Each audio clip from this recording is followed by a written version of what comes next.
Good morning or good afternoon, depending from which part of the world you are joining us. Greetings from Lisbon, the new headquarters of the International Dialogue Center, KAICIID. Welcome to our first Women's Voices webinar for 2023 under the theme Women of Faith in Science and Technology. On an introductory note, as you are aware, KAICIID is organizing within its Dialogue Knowledge Hub and e-learning platform thematic webinars around global events and UN International Days to draw the attention to the role of faith leaders and engagement of faith communities on global issues. This webinar particularly is organized within the framework of the Women's Voices series launched by KAICIID last year. It is in line with the theme of the 2023 United Nations Observers of International Women's Day under the theme DigitALL, Innovation and Technology for Gender Equality, which was celebrated on 8th of March. It is also linked to the 67th session of the Commission on the Status of Women, which focused on innovation and technological change and education in the digital age for achieving gender equality and the empowerment of all women and girls, which was held between 6th and 17th March this year. Supporting the goals of SDG 5 on gender equality, and more specifically, Target 5B, calling for the enhancement of the use of enabling technology, in particular information and communications technology to promote the empowerment of women, these webinars highlight the active role of women of faith in STEM sector, which stands as acronym for Science, Technology, Engineering, and Math, and demonstrate how they are contributing to the required paradigm shift in science for girls and young women, as expressed by Simona Bahous, the director of UN Women, in her opening statement to the first regular session of the Executive Board meeting of UN Women last February. In his landmark report also, Our Common Agenda, the UN Secretary General stressed that we are at an inflection point in history and proposed the development of a global digital compact. Now is the time to break the cycles of inequality and join forces to build an open, safe, and equal digital future for the generations to come.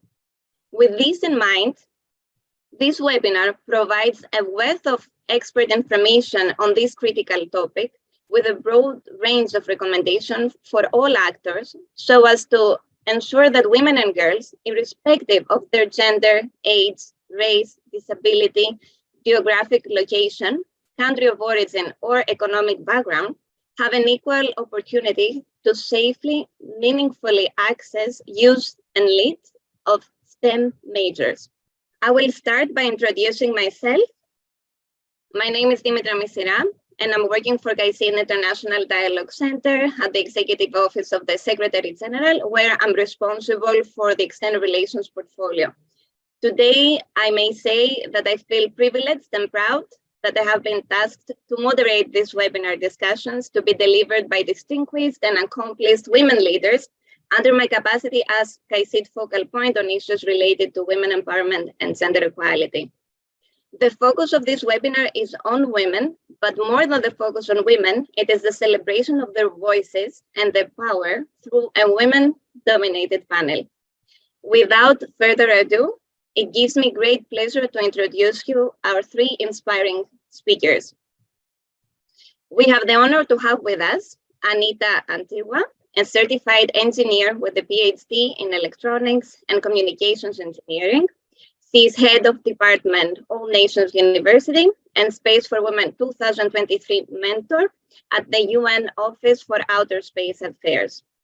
We are fortunate to have with us Nahid Ahmed, director of the Connect program at Solilla, an international non-profit organization that provides technology-enabled global exchange and education programming for young people in partnership with institutions of higher education. And we are particularly honored to interact today directly with Tara Ram, a neuroscientist and postdoctoral research fellow at the University of California, Los Angeles. Her research uses animal models to understand how social groups respond to environmental stressors. Let me reiterate at this point that it is a pleasure to have the chance to interact with you under this setting, and thank you for your willingness to participate in this meeting.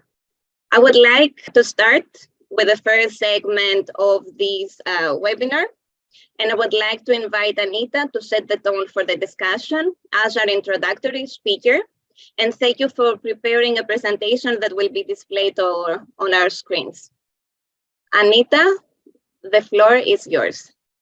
Good afternoon, everyone. Good afternoon from Ghana.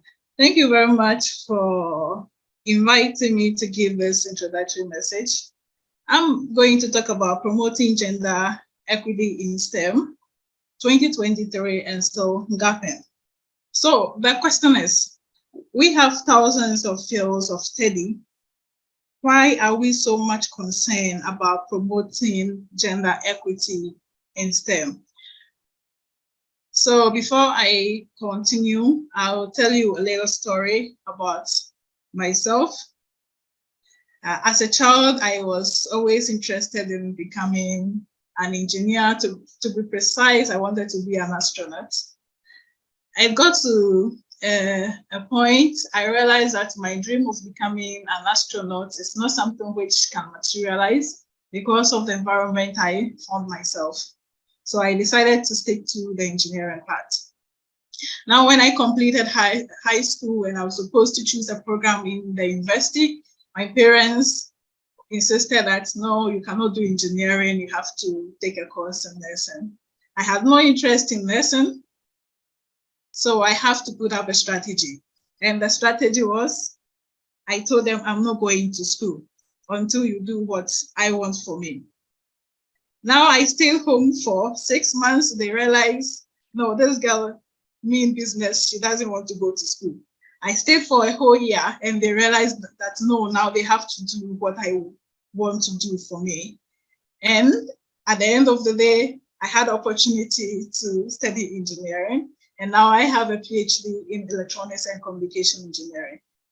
I know a lot of women are going through, a lot of ladies are going through such situation, but it's not everybody who is lucky to have understanding family or parents who will understand what a child wishes and do what the child wants for that particular child. So now that is why I am so passionate about talking about promoting gender equity in STEM. So what is so special about STEM? When we talk about STEM, what is so special about it? Now, STEM deals with science, technology, engineering, and mathematics. And our technological world is evolving at a very faster rate. And everything depends on STEM education. If we can remember those who were there far back in the 1970s, 80s, you realize that those days we used to have a black and white television. And even you'll be fortunate enough to have a black and white television in your house. If not, you have to go to somebody's house to watch a television. But now we have come to an era whereby we have television as a flat screen, which is colored, and even we can have television on your phone at any point in time. So that is how fast television technology is evolving, and it's all due to STEM education. If you talk about computers, we started with mainframe computers, and at this point, our mobile phone even works as a computer. So you can see where we have traveled from up to this point. So where do we use this technology? Where do we use them?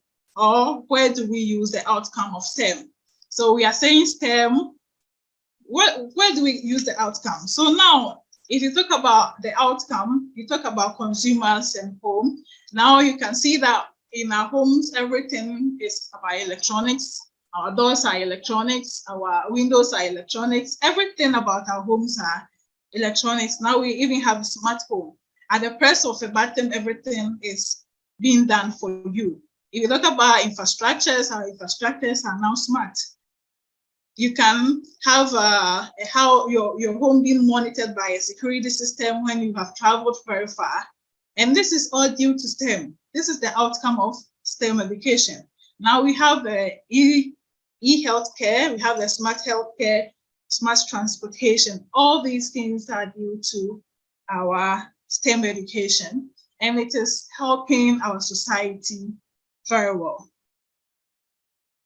Now, if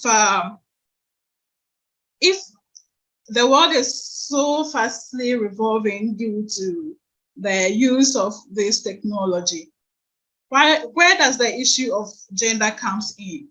Now, when we talk about the issue of gender, looking at the population, the world's population, now you will realize that the world population is about 50%, 50.5% male and 49.5% female.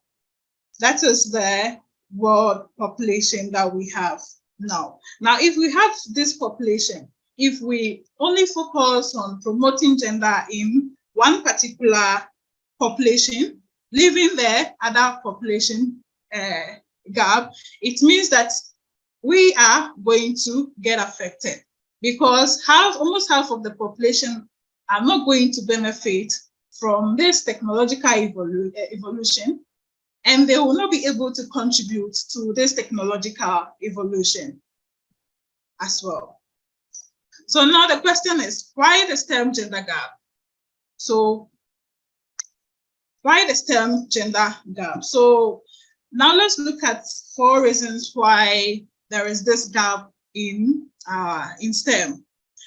Now, the first one is due to stereotypes. When we talk about stereotypes in our culture or in our environment, especially those of us who come from developing nations, what happens is, as you are growing up as a child, they tune your mind towards a particular field. They make you believe that you cannot do anything in relation to tech because tech is difficult and it is for men. So if you begin to prove yourself in the area of tech, people think you are trying to be masculine instead of being a bit feminine. So because of that, it has made a lot of people not being able to realize their full potential in terms of STEM. Some people whom we start in the classrooms with, they were very good in science and very good in mathematics, but because of these orientations, they were not able to continue the education to pursue STEM education. Now, the next reason is lack of role models. Because we don't have a lot of women in STEM, we always have issues when it comes to role models. So the young ones don't have enough people or a lot of people to look up to when it comes to mentorship and looking out for role models. And this is affecting, this is widening the gap of the gender issue in STEM. Now, most of the time also, ladies find it difficult, or women find it difficult to get support, especially in their workplaces. And this also leads to work-life imbalance. And this, as a result of this, they are not able to take career in STEM. Now, how do we bridge the gender gap? Now, to bridge the gender gap, we have to promote female role models. Now, in promoting female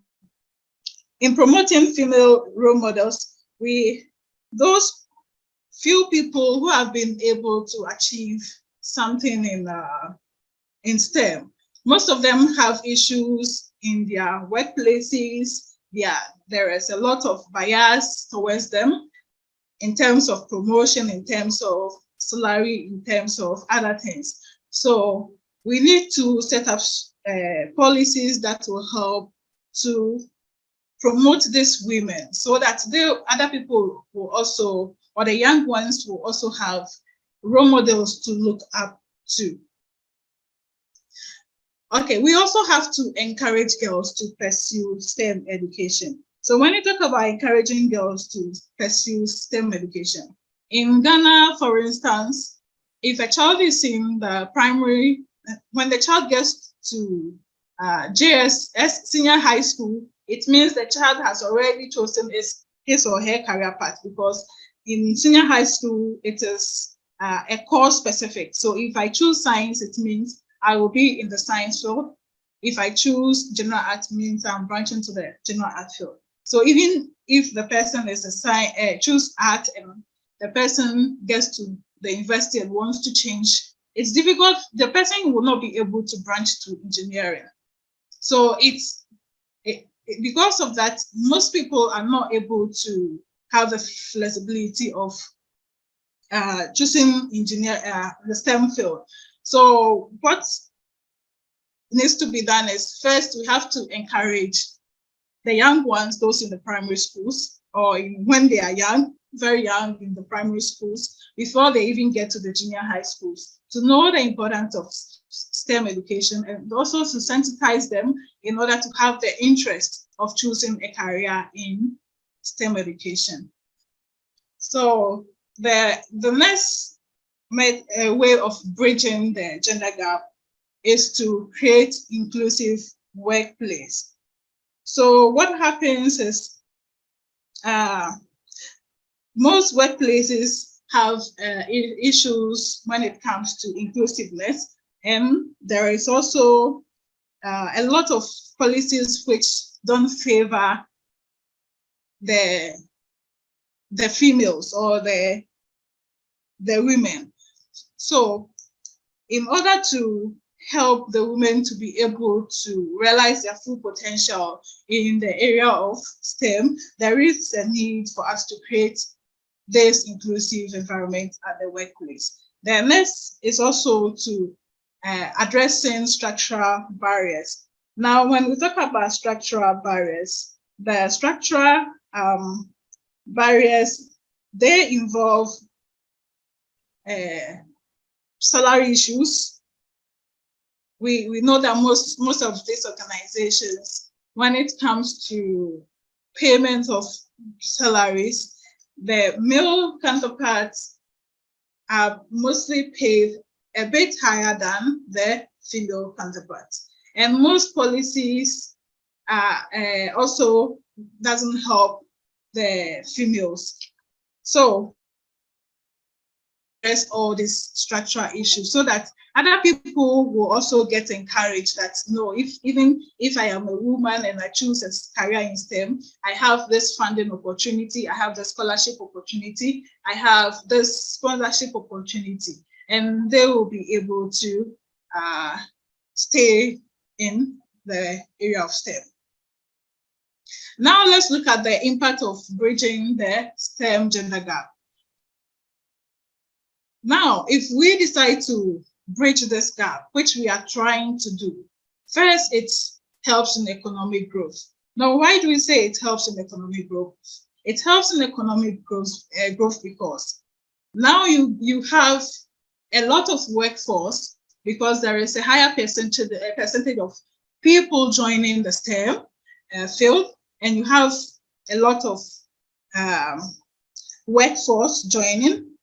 And if you have a lot of workforce, it means your productivity is also going to increase, and it is also going to promote the growth of our economy in terms of our digital economy. So the next one is also improvement in products and services. Now, if we have only one group of people in the area of STEM, it means that every product which comes out, comes to the market, will be geared towards that particular group of people. But now, if we are able to involve different group of people, that is all genders inclusive, you will see that the products which will come to the market will be gender balanced. And if that happens, it's going to boost our production and our services. So imagine only one set of people producing, let's say, mobile phones. You'll see that if that group of people, let's say they are feminine, they are females, all their designs are going to be mostly feminine type. And it means that it will be attracting one particular group of markets. But if you have this gender balance in the production industry, you will see that you will be able to produce the goods and services that will benefit both group of people, and it will produce it will increase the market. So next thing is also promotion of diversity and inclusiveness.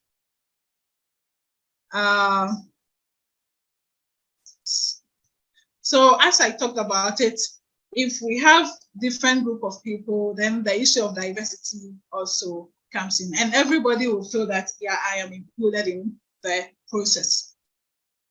Okay, so now I would like to talk a little bit about what I do. So I work in the university, which is All Nations University. I am the head of department of the Department of Electronics and Communications Engineering, and also the head of operations for All Nations University Space Systems Technology Laboratory. And what we do is, our mission is to promote and build human capital in the area of space science and satellite technology through innovative research. So what mostly we do is we give training on satellites. Aside that, we also give training on STEM, mostly to women or females. So these are some of the things we do to close the gender gap. So one of the activities is we provide ICT training for girls in vocational and technical institutions. And what we do is, you realize that these ladies are learning technical training, or they are getting some vocational training. At the end of the day, they are going to be entrepreneurs. So our work is to help these ladies, or to be able to be technological users. So what we do is, mostly we teach them how to develop their own website, how to market their own products online. And we teach them how they can use their available social media platforms to make money for themselves. Aside that, we also have what we call a virtual space and industrial tour for students. So during the COVID, that was in 2020, we realized that most of the institutions or the industries were closed, and students were not allowed to go for industrial visits, which is part of the requirement. So we decided to come up with this virtual industrial tour, whereby we go to the industry, we take a video of all the activities which happens over there. That is the things which the students will see when they go there. And we decided to make them in 3D form. So when they come to the lab, we give them the 3D device. They are able to visualize whatever goes on in the industry. And I think it has also helped most of them. And aside that, we use it for teaching as well. So some of the things we use to promote, to break the gender gap is, we organize World Space Week. We organize quizzes and competitions for students, whereby we will invite high school, primary schools students to our institution. We take them through our lab. We give them the necessary training which they need, and at the end of the day, they end up acquiring some particular skills, and they are enthused to take a career in STEM.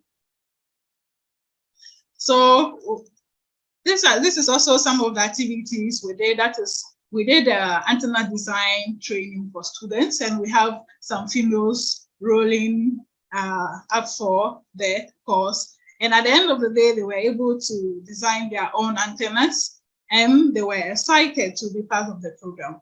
And after that, they have also been ambassadors for this training.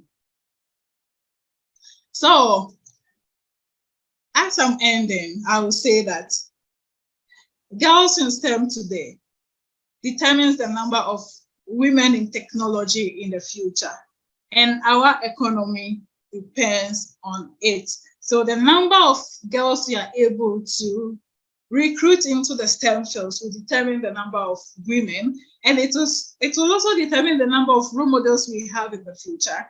And our economy also will depend on this because they will help boost our economy. So thank you very much. And I hope you all help to bridge the gap, the STEM gender gap. Thank you. We thank you, Anita, for your presentation. If I may say, this is a wonderful start for the webinar. It is very motivating to hear how you opened up, you shared your personal stories, but also the opportunities that are out there to bridge the gender gap. I would like to focus on one of the particular ways, actually, that we can support in this direction, which is the mentorship. This is exactly how we see you today as mentors, because out there, and we hope among the attendees of these meetings are several young women and youth that really need this guidance and mentorship in order to see what opportunities exist to jump into the STEM field. As you mentioned in your presentation, and thank you for being very factual and illustrative, STEM is a field of gender segregation, and men vastly outnumber women in this particular area. See, and the reasons behind it are of course, because since STEM has been seen as an area that is very career focused, and sometimes this contradicts a little bit with the traditional family norms and the values of religions.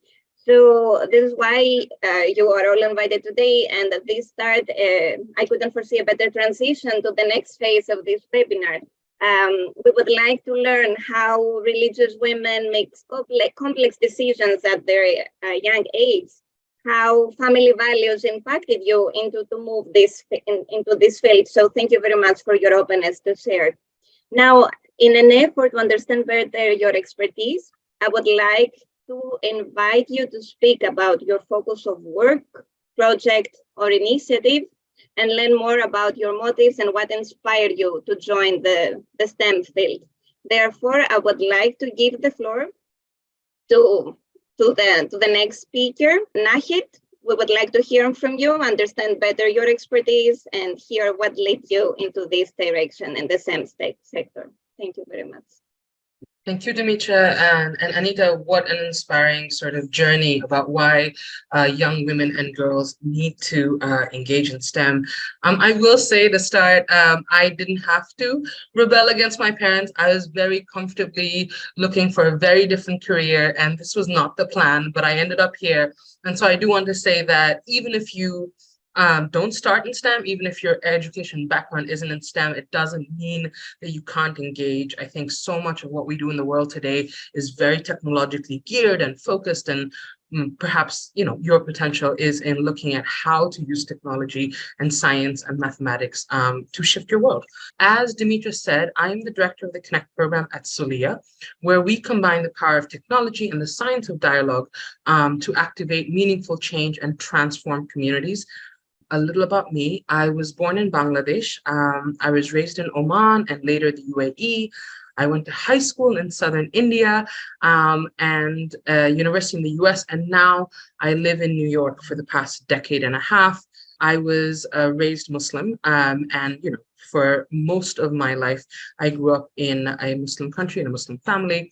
And all these experiences that I've had, particularly having grown up in my faith and living in different places around the world, outside my home culture, so to speak, has deeply affected who I am as a person, shaped my identity. And my work and the work of Solia is very much about enabling young people to engage in cross-cultural exchanges and sustain meaningful contact with their peers around the world as part of their formative education and core experiences.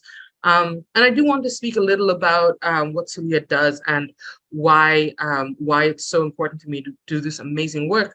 But I want to share first that I am essentially, in a nutshell, inspired by the impact we have. I had said at the beginning, this was really not the plan. I had a very different plan for what my career and my education and my life would look like. But I interned at Celia a long time ago.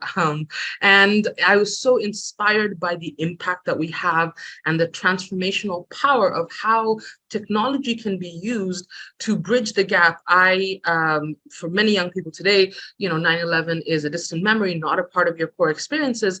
But I graduated high school in 2003. It was very real for me. I was coming to the US for college. It was very real. And for me, technology presented such an opportunity, how we could connect people who were not willing to see each other, who were entrenched in stereotypes, and how we could engage people in meaningful ways using conflict resolution science. And now I've been at Celia for a little over 15 years. We've engaged over 30,000 young people representing 110 nationalities over the 20 years of our programming. We strive to engage young people from underrepresented and underserved communities around the world. And one of those core audiences for us are young women who often don't have the opportunities to study abroad, don't have opportunities to travel and have those experiences outside of their home. I've been very fortunate to live around the world, but that is not everybody's experience. And one of the things I'm really proud of is that 68 of our participants who participate in our programs have never participated in exchange before. And in a typical semester, we have 64% of our participants who identify as female. And so many of them speak strongly to how our programs inspire them to have more confidence and speak up and be empowered to pursue the dreams and aspirations that they've built in their heads. And so for me, that is why I do the work that I do. And technology is very much a vehicle in ensuring that we are able to connect young people around the world. So I'm going to share a little about our programs and the work that we do. We focus our goals on 3 key areas: skills, attitudes, and activation. Skills like cross-cultural communication, collaboration. Attitudes refer to a shift in how people engage with one another. So we encourage people to engage with one another with more empathy, be more critically aware of their environment and the information that they're receiving. And we seek to create meaningful change and activate young people to engage with difference more constructively, to engage in their world with more curiosity, and to become a more active member of their global communities. And what Celia does is we, like I said, combine technology and dialogue science to create virtual exchange programs, which are technology-enabled cross-cultural education and exchange programs that engage young people around the world to engage constructively around differences, around different geographies and cultures. And the way we do it is we have young people in small, diverse groups that are facilitated by Celia-trained facilitators rigorously in conflict resolution and practicing those skills in online environments. And young people go through 4 to 8 weeks of synchronous exchange where they get to talk to one another in real life spaces and be able to connect across 10, 12 different nationalities and talk about the issues that are most important to them. And so what we do is essentially make that the world become so much smaller so that the technology is letting these young people connect to each other over a course of many weeks and days and be able to understand where they come from, where their identities are shaped, and how they are the people that they are, and be able to engage each other in a meaningful way that goes beyond what they might be learning through news media, through textbooks, through other members of their community. And a significant focus of our programming is to make it participant-led so that young people are empowered to talk about the things that are most important to them rather than being driven by any potential external agenda. We program in 37 countries around the world, and our participants come from a little over 110 nationalities. Like I said, we have engaged over 30,000 young people, and that for me is a very driving force of why I do the work that I do. And I am inspired, to speak a little more about what inspires me. I am inspired by the impact that we have. We do a lot of research collaborations and studies to make sure that the impact we're seeing in our programs match the goals that we have for our programs. And we see that young people build empathy and understanding of others. They embed a greater sense of belonging to the broader community and to their own communities, which is a really wonderful thing that we found. They're more activated to be civic and politically active in their own communities, and to be very cliched about it, be the change that they want to see in the world. We see that the young people who go through our programs have a better understanding of global issues, and they develop important competencies such as active listening, cross-cultural communication, critical thinking, teamwork, collaborative problem solving, all of which empower them to be able to take on the dreams and the careers and aspirations that they may not have been exposed to before. And of course, one of the very key driving forces for me is that we empower young people to promote positive relationships between social groups, between different identities, and to fight stereotypes that they see about other people around the world. That is going to be me. I speak really fast, so I hope if you have connections or if you have questions that you'll share them in the chat, and I would be happy to answer them. Thank you, Nahid. That was excellent. Really, you mentioned that you are inspired, but we are inspired actually about your impact. And this is why also you're invited here today, because we wanted to hear firsthand. You answered already to one of the main questions we had at KAICIID, how to ensure meaningful connectivity. And this is something that you wanted to achieve in a great numbers, actually, as you shared through the Serlillas dialogue model. I would like to now pass the floor to Tara by saying, based on your presentation, Nahid, that life is a journey itself. And sometimes decision can be changed by experiences, people that will come in, motives on the way. So thank you very much. So Tara, the floor is yours. Thank you so much. I'm so honored to be here and so inspired by Nahid and Anita's remarks and initiatives. My name is Tara Ram. I am a neuroscientist from the United States. I am Iranian American, and I'm a member of the Baha'i Faith, which is the world religion that was established in 1844, which originated in what is now present-day Iran, but is established all over the world. And a few of our basic principles, the Baha'i Faith is a religion that teaches the inherent oneness and interconnectedness of all people. And two of the principles of the Baha'i Faith that stood out to me from when I was young, from my earliest ages, were we believe in the inherent harmony of science and religion.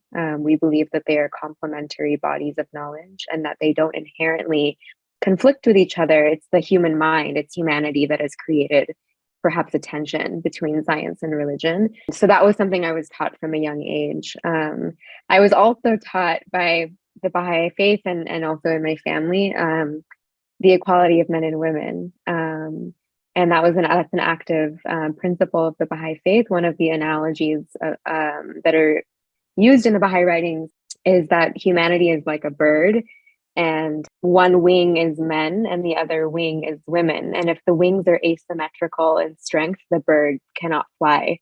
And so it's important that one wing is not weaker than the others. And paradoxically, one of the important central figures of the Baha'i Faith once said that it's actually not women that are the weaker wing, it's actually men at the present moment that are the weaker wing. And so how do we help men to develop the qualities that women have been establishing throughout humanity's history? I guess what motivated me to go into science, I guess I never felt limited, truly. I always felt encouraged to go into the sciences. And that's not to say that I haven't had like my moments of like lack of confidence and whatnot. I think we all do. I always felt that arena was very open to me. And I wanted to share one quote with you all from the Baha'i writings, which really kind of sums up my motivation to have gone into science to begin with. It says, "Science is the first emanation from God towards man. God has created or deposited a love of reality in man. The development and progress of a nation is according to the measure and degree of that nation's scientific attainment. All blessings are divine in origin, but none can be compared with the power of intellectual investigation and research, which is an eternal gift producing fruits of unending delight. Man is ever partaking of these fruits. All other blessings are temporary. This is an everlasting possession. Even sovereignty has its limitations and overthrow. Science is a kingship and a dominion which none can usurp or destroy. So I think I always found that very inspiring. And in moments when my scientific journey has been difficult, to return to this idea that the process of discovery is one that is sacred and no one can take it from you. No one can give it to you and no one can take it away, was always profoundly special to me. So that sort of encapsulates some of the motivation of why I ended up going into science. I think I never saw a conflict between my spiritual beliefs and my scientific inclinations. It wasn't until I got older that I realized society has this conflict between science and religion. I wanted to share a little bit about my research interests. So I'm a neuroscientist. We in our lab use mice to study and understand the brain. And that's a quite common practice. And one of the things that I noticed as I was going through my PhD, towards the end of my PhD, is that neuroscience has a slight bias towards studying the individual brain. Like, we study one animal at a time, or even in human studies, one person at a time, while the animal or the person learns something or is addicted to a drug, or, and all of the different kind of subfields of neuroscience, we often study just one animal at a time. And I just thought like how limiting that is, because as a Baha'i, I believe that we're all, inherently connected and one, and that what's happening, like, I can't separate my experience from yours and you can't separate your experience from mine. And so I thought, well, then shouldn't we be studying like brains together, not like one brain at a time or one animal at a time? And so I thought, like, how much more can we gain by studying groups together and not just individuals in isolation? And so the work that I am doing at the moment is trying to understand, like, what is the power of a group, and what advantages do we have at the level of the group, for both the individual but also for the group as a whole, that you don't see at the level of the individual. And so, at least in the animal kingdom, one of the benefits of groups is that there's protection from stressors or threats. And so part of what I do in my research is to try to understand how animals, when they are together in groups, are able to coordinate their behavior and work together to overcome a certain environmental challenge in a way that's not possible as an individual. And so that's kind of my current research interest that I can't stop thinking about.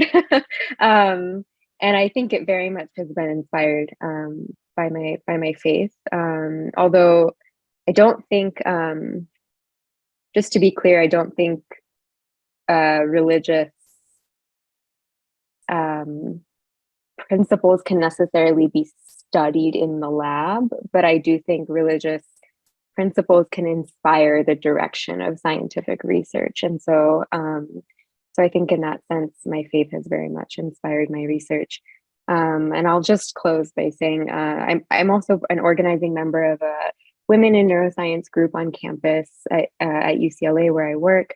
I think probably context matters a lot. So in where I live and in our part of the world, at the level of undergraduates and graduate students and even postdocs, our gender ratio is actually pretty much 50-50.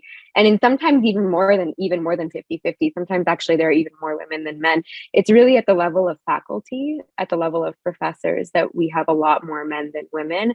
So a lot of people term this the leaky pipeline, like women sort of leak out the pipeline before they're able to make it to the level of professor. And so this group that we've created is just one effort, I'm sure, among many that have helped to try to support and retain women, so that we don't leak out the pipeline before we're able to become faculty. So that's one effort that I've been contributing to locally. Thank you.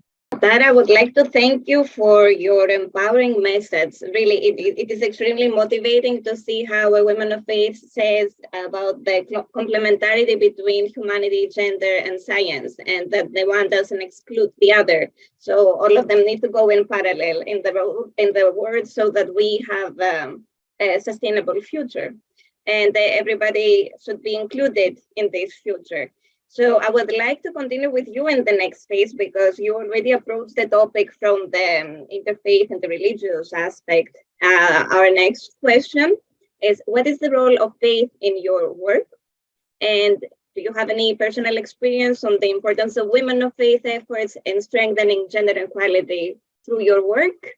Any examples you could share with us about the role and approach of different faiths in or towards science? Sure. Yeah, I'm happy to continue. Yeah, one of the the Baha'i quotes that I really appreciate is that the world in the past has been ruled by force, because it's been a kind of masculine history, but that the future will be an age less masculine and more permeated with feminine ideals. And I really love that idea of like a future that's less masculine and more permeated with feminine ideals. And so one thing I like to think about is like, what would neuroscience look like if it was less masculine and more permeated with feminine ideals? And I think there's a few ways that can show up. One, I think, is in terms of the qualities and attitudes that individual scientists bring to their work every day. Women and men have different like leadership styles, and not to stereotype, like not to say like men are a certain way and women are a certain way and we can't be different, but just that we're socialized a little bit differently and we're taught to embody certain qualities differently. Women sometimes can be like a bit more compassionate than men are, and maybe a bit more understanding of those around them. Sometimes women, like, they're better at maybe at listening than men are. I've noticed sometimes in the room that I'm in, like, men are very prone to talking a lot and not listening to what others are saying. And I think these qualities, when more and more women are in science, like, these qualities are naturally brought to the table more often and allow others to also learn from those qualities. And so I think that's, one way in which my faith like has taught me to embody certain qualities that I think are underappreciated in the world. I think humility is not actually, people see humility as like a sign of weakness. Like, if you're humble, you're weak. But actually, I think through humility comes from a place of confidence. Like, I'm confident enough to know that I have value in this space. And because I'm confident in that, I don't actually have to take up all the space. Like, I can listen to others, I can work with others. So I think in that sense, I think religion and I think faith and spirituality more broadly help people develop spiritual qualities that, because we have certain like kind of masculine notions of leadership and of competence and how to be taken seriously, you must talk a certain way, you must, like, often like women are taught to like act like men in order to be taken seriously in certain spaces. I think religion has helped, at least for me, to temper that and to like remember that I'm a spiritual being and that I can bring my full self into all of those spaces. Another way I think that science might evolve as it becomes less masculine and more permeated with feminine ideals is like the actual content of our research. So the National Institutes of Health in the United States now have required that all scientists must carry out neuroscience studies in both male and female subjects, because historically, a lot of our studies were only studied in men. And so we had a lot of information about the male brain, and then we were generalizing it to everybody as if women and men are just identical. And I think now we have a much better appreciation that male and female brains are actually quite different. Male and female hormones are different. Hormones have a tremendous impact on the brain. Like, the structure of our brains is different. The function of our brains, although we have the same general functions, like, we don't function identically all the time. And actually, it's quite problematic to only study male, because then when we want to develop treatments or medications for things like depression and whatnot, we were finding like they would only work in males and not work in women. So it's actually really important to have like a diverse sample size in our studies so that our knowledge can be applied generally to all of humanity and not just to men. So I think that's very important. I also think even just the way that we talk about certain concepts in neuroscience, like when we talk about trauma and people do studies on trauma, they'll often define trauma in male terms or in the types of trauma that historically affect men more so than women, like having gone to combat, for example, which some women do go to combat, but historically most countries tend to send their men to combat, and then men come back with post-traumatic stress disorder very often because they've witnessed like unthinkable, like just things that we're not meant to see. We're not meant to kill our brothers and sisters. And then neuroscience will rationalize studying trauma because we need to help veterans who come back from war. And I think this is important.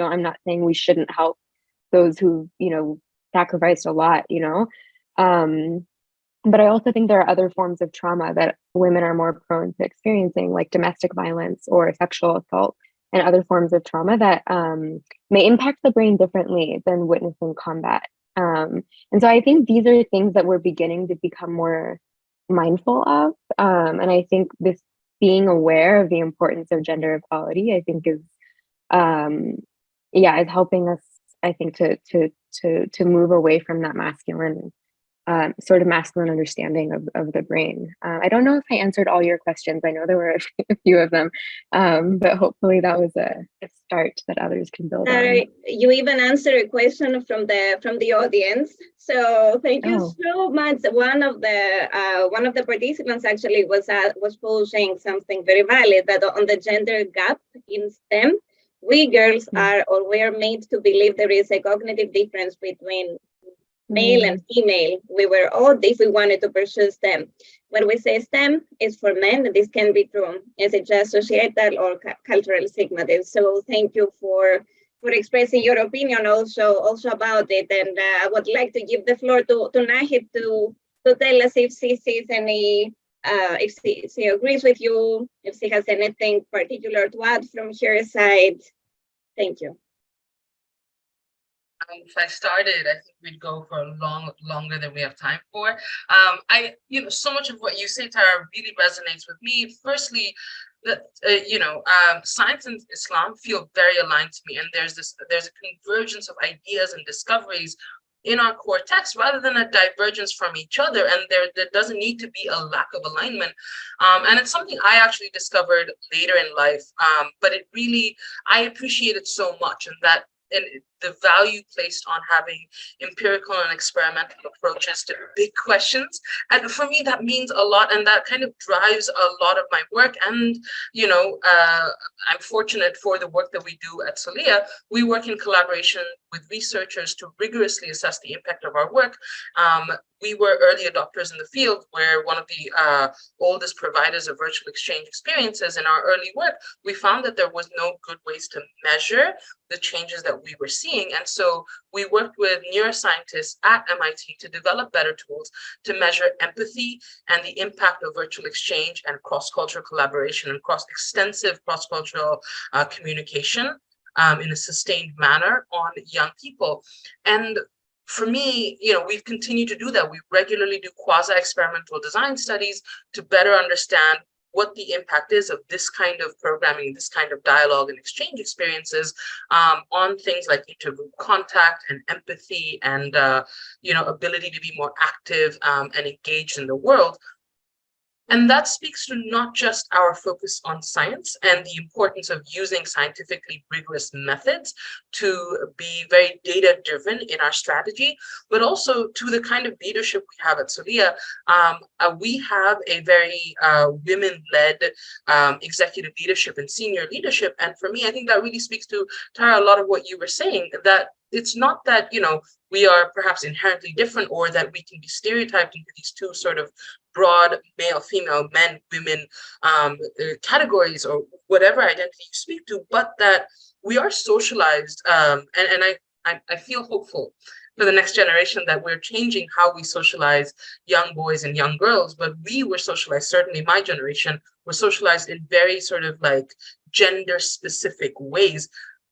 And that teaches you to communicate in certain ways. And one of the really interesting things, and this not, like the confluence of my faith and my beliefs and my work, is that there's a lot of studies, and this is oversimplifying the process, but one of the early things we looked at is group intelligence, which is very different from individual intelligence and how individual intelligence is measured. Group intelligence, again, this is an oversimplification, of course. One of the core things that increase group intelligence, how intelligent a group of people will be, is the combination of men and women in a group. And they found that having more women in a group will increase overall group intelligence. There's a lot of other important factors, but these are the things that drive our strategy in how to revisit our program model.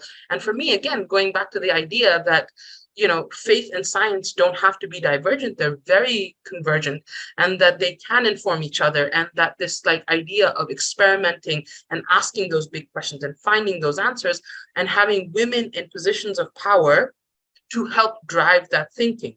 I can't speak for what my organization would have looked like if we didn't have women in senior leadership roles throughout our 20-year history. But I know that this is certainly an impact, that our focus is very much driven by how we can be empathetic and how we practice the ideals and our vision and our mission, not just out in the world, but within our team as well.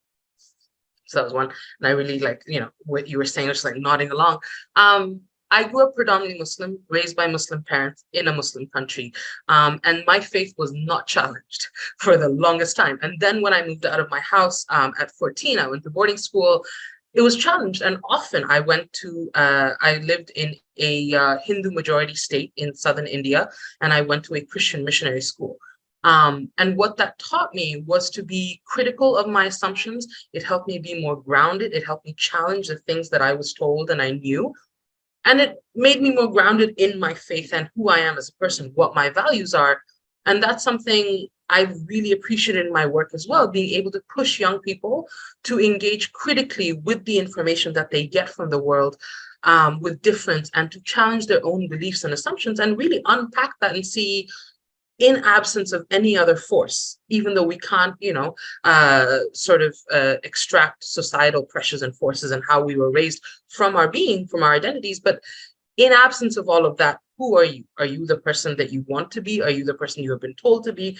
And I think that's a powerful tool for young girls to be able to explore who they are and choose how they want to proceed in the world.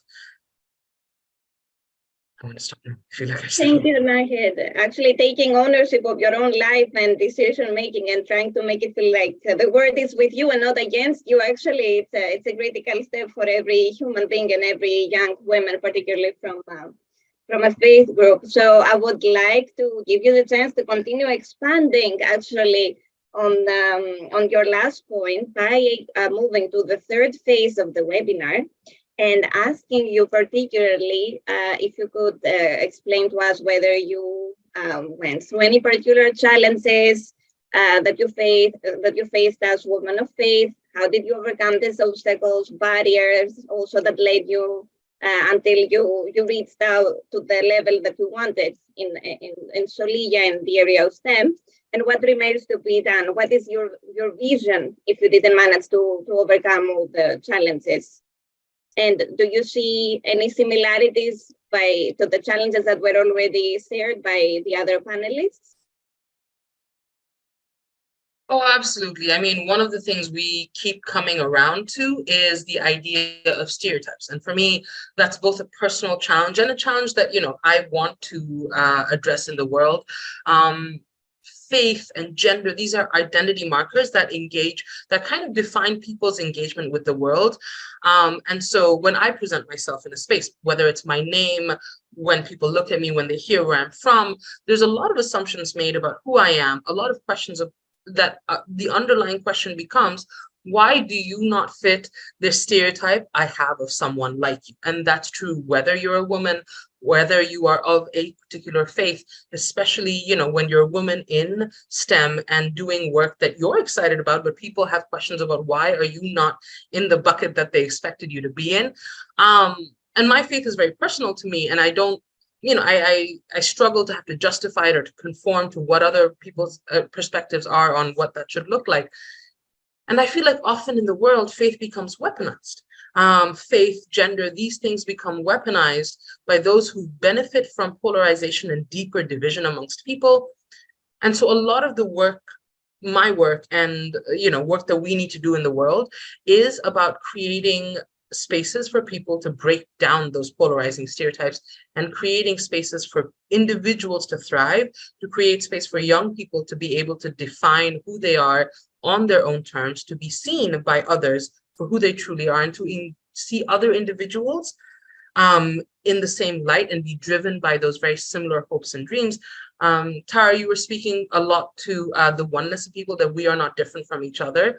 And I think that really speaks to the human experience, but also being able to look into that and find that individual rather than these buckets of people where people are stereotyped and you have to live by these very strict set of rules that society has imposed upon you. For me, that has been a challenge, but I feel a lot of hope. And when I see young people going through our programs, when I hear Tara was speaking about, I think NIH, you said, are now insisting that neuroscience studies and experiments are designed to study women and men. I think that's fantastic. And I feel like a lot of what I see out in the world, and as we see young people going through our programming, we see that they are more willing and able to, and have the tools to challenge the assumptions that exist in the world, either about them or for them. And I think that will only enable more young people to go out and do the things that they want to do, whether it's become an electrical engineer or, whatever it is out there in the world. And there won't be forces externally that are stopping them from doing it. Thank you, Nahid. Tara, would you like to add anything to the discussion? Sure, yeah, thanks. I think there's all kinds of challenges with being a woman in science. I think one thing, I think there are obviously stereotypes about like women obviously not being as intelligent as men, right? Like this is like, common historical stereotype. And so I think for a lot of women, there's a feeling of like not being taken seriously and having to prove oneself. And I sometimes feel, and I don't know if others feel the same, but that being a woman of faith, like somehow adds to that. Like religion is also seen as unintelligent by many scientists. So then not only are you a woman, you're like a religious woman. So then people are like, oh, there's another reason to think that like you're not to be taken seriously. I don't know if I've overcome that yet. I'm still like developing the confidence to be, and I do talk about my faith, in the work, when appropriate with my colleagues, they ask and whatnot. But yeah, I always, sometimes I feel like a self-consciousness of like, how will I be perceived? Yeah, and I'm still overcoming that. I think I really appreciated what Nahid said about like a constant exploration. And I try to see myself as like a science experiment and like a work in progress. And so I'm always exploring it, like, and I think that's like a piece of advice I have to any, young woman who wants to go in science, is to like, don't stop exploring yourself. And I think, so yeah, I think that's one challenge I've had, and I'm still learning about it. I think another challenge I've had is, there's this, sorry, I keep pulling on Baha'i quotes, but I find them so inspiring and helpful. But there's a Baha'i quote that says, when men own the equality of women, and when they really take responsibility for it, that there will be no need for women to struggle for their rights. And so I think, for Baha'is, we really see men as an integral piece in establishing equality of men and women. Like women can't do it alone. And frankly, we literally can't, because a lot of the harmful attitudes are actually in the minds of men, right? So men need to do the work to overcome the harmful attitudes that they have and the harmful structures and systems they've put in place. And I think in that sense, like, patriarchal systems, although they are primarily targeted at limiting women, they also limit men in certain ways. And so I see my fellow men and brothers as like partners in together overcoming patriarchal systems. And I think that doesn't fit well with some people. Like I have colleagues, female colleagues, who don't want to talk to men about gender equality. And I think that's one challenge I've had, is actually somewhat different approaches to social change, and like what's the best way to go about social change. And I think that's also something I'm still learning about, is how, how to have conversations with others when we don't always have the same thoughts about how to actually go about creating more gender equal spaces, and like what is the role of men in those spaces, what is the role of women in spaces. So yeah, that's something I don't have answers to any of them. I don't think I've overcome any of my challenges. I think I'm still sitting with them. Actually, I would like to thank you both, Tara and Nahid, for you made us feel like this is a safe space, and you spoke from the heart and with honesty. So it's okay. We cannot have answers to everything. It's a trial and error, but I see that you have been progressing in your area, and I see the confidence that you are speaking. And thank you for sharing all these quotes, because you show us that religion is not a barrier in your effort to move towards the area of STEM. So thank you. If you want to share with us in the chat any links, so to keep us inspired on how to move forward in that area, we are happy to follow more. At this point, I would like to invite also Anita, if she would like to contribute, because she was the first one to present already a few challenges. And after listening to both of you, perhaps she sees a few similarities, or she has answers. Perhaps she can answer how she dealt with the similar circumstances. So Anita, we would like to hear from you, please. Okay, thank you very much. So I will share with you some few instances which I encountered. The first time I went to the classroom, I entered an engineering class of about 250 students. When I got to the class, I saw that there was no female in the classroom. In fact, I panicked. I really panicked, because these people I met that I was going to teach, most of them were older than me. Some of them were even old enough to be my father.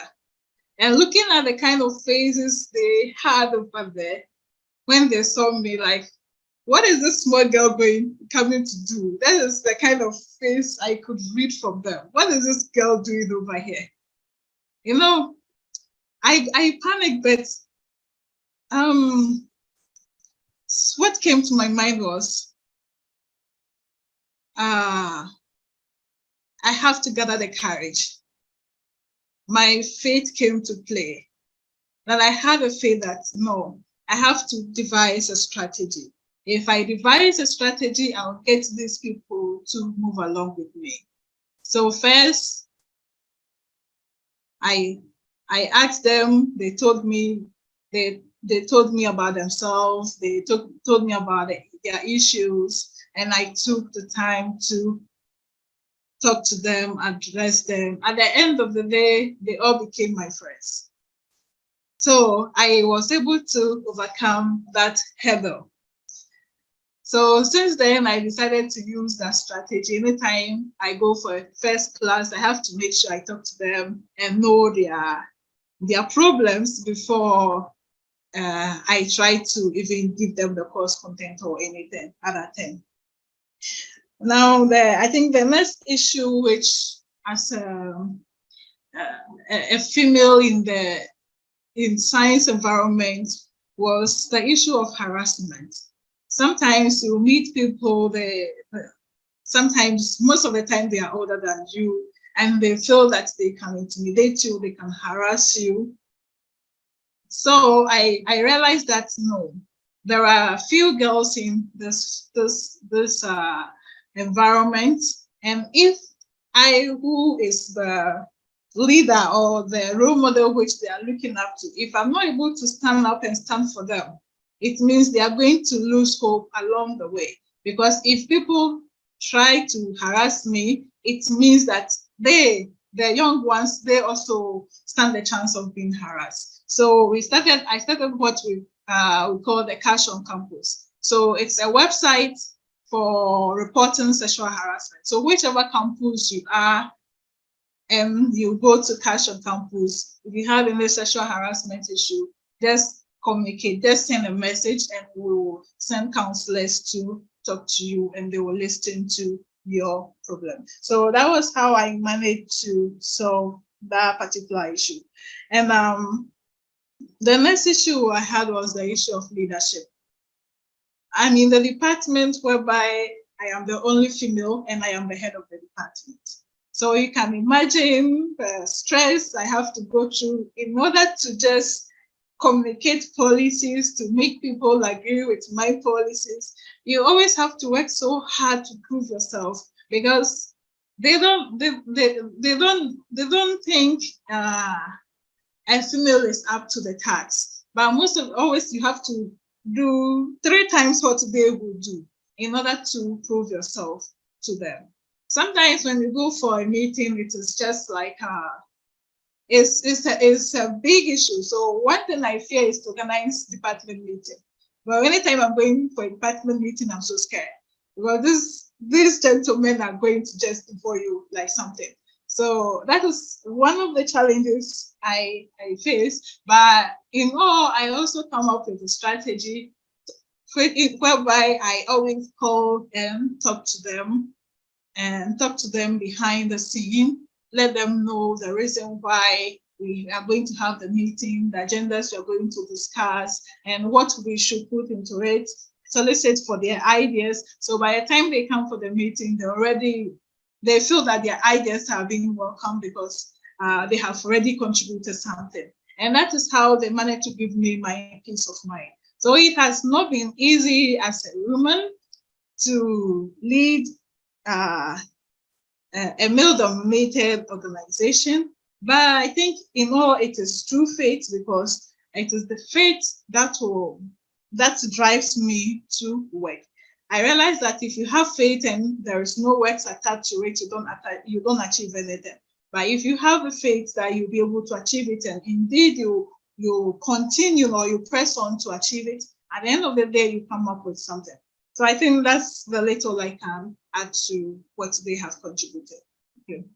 Thank you, Anita. Actually, you give us a very important lesson today on how women should treat each other, not only in STEM field, but in every field. So thank you very much for letting us know what is out there.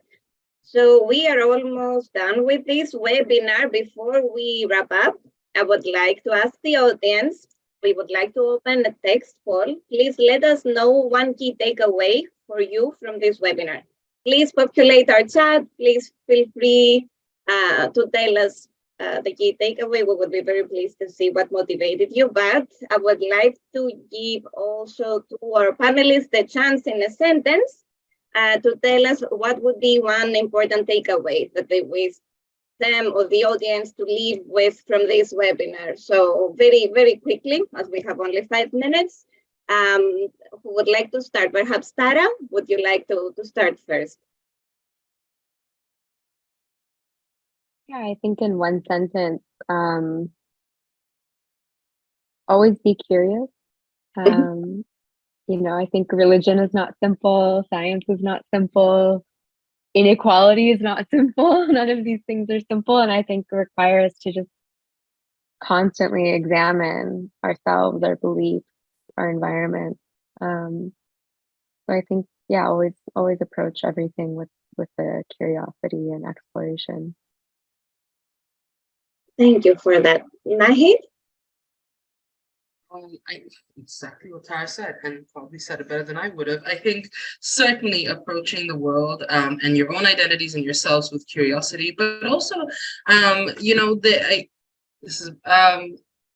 with confidence as well. I think a lot of women potentially suffer from this idea that they are not good enough. Imposter syndrome is a real thing. You don't have to be good enough. There are 1,000 quotes on failing and failing again before you succeed. And just because you don't see it out in the world doesn't mean you can't become the thing that you want to become. So curiosity, yes, but also confidence.